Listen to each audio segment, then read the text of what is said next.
करते हैं दर्शकों के सवाल जवाब के साथ भी। और प्रफुल्ल हमारे साथ फोन लाइन पर जुड़े हुए हैं, हमारे दर्शक लाइव। प्रफुल्ल हाय, गुड मॉर्निंग, कहाँ से बोल रहे हैं आप? गुड मॉर्निंग, बोरीवली से। ओके, प्रफुल्ल कहाँ खरीदारी कर रखी है, किस भाव पर? मेरा तो बहुत साल पहले लिया हुआ है। मेरे को रिलायंस था ना, उसमें मिला था एलएनटी का मेरे को।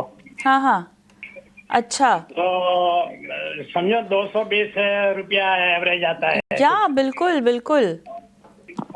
और 800 शेयर है। हाँ, तो तो अब अभी आप, मैं क्या करूँ, रखो के बेच दूँ? सर बम्पर मुनाफा आपको है। और ऐसे में तो आपको हमें बताना है कि आपको क्या करना है। पैसों की ज़रूरत है तो मुनाफा बांध नहीं नहीं सकते हैं। नहीं, जरूरत नहीं है, लेकिन क्या है, क्या आपके राय सुनने रखेंगे? आपकी तो जो लेवल है सर, जितना लंबा चाहे उतना लंबा आप रुक सकते हैं। ये अब विरासत बन गई है सर आपकी, एक तरह से देखा जाए तो।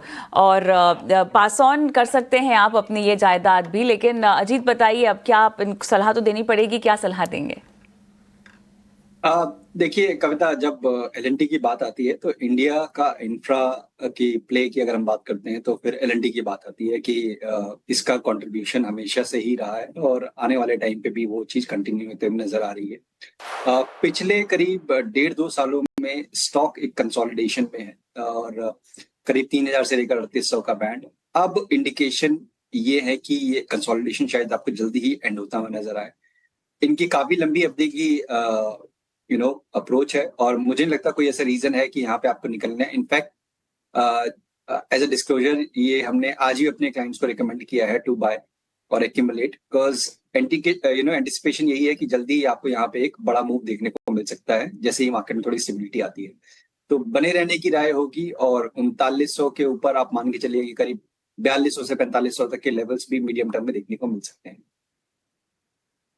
एलएनटी पर आपको मिलती हुई बने रहने की सलाह, फिलहाल आप यहां पर बने रहिए। चलिए आज सेगमेंट ऑप्शंस के चैंपियन को जरा आपके सामने लेकर आते हैं।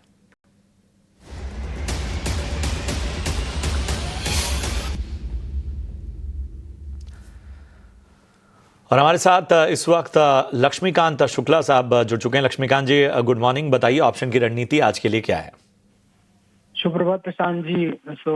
आज की ऑप्शन की रणनीति में हम एबी कैपिटल रिकमेंड करेंगे, क्योंकि इसका ट्रेंड काफी स्ट्रांग है और काफी लंबे समय से ये स्टॉक अपने 20 डीएमए लेवल के ऊपर ही ट्रेड कर रहा है। आज हमें एक कंसोलिडेशन ब्रेकआउट 296 के ऊपर देखने को मिला है, तो हमें 295 का कॉल ऑप्शन बाय करके चलना है, जो कि हमें 6 रुपए के आसपास मिल जाएगा।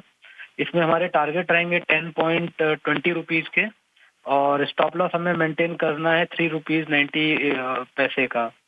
सो जो लॉट साइज को देखते हुए जो रिस्क बन रहा है वो आ रहा है अराउंड 6,500 के आसपास, और अगर हमारे टारगेट अचीव होते हैं तो मैक्सिमम रिवॉर्ड निकल कर आ रहा है 13,000 रुपीज का।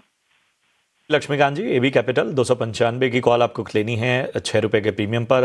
लक्ष्य जो है वो 10 रुपए के ऊपर का, स्टॉप लॉस जो है वो लगभग 4 रुपए का आपको रखना है।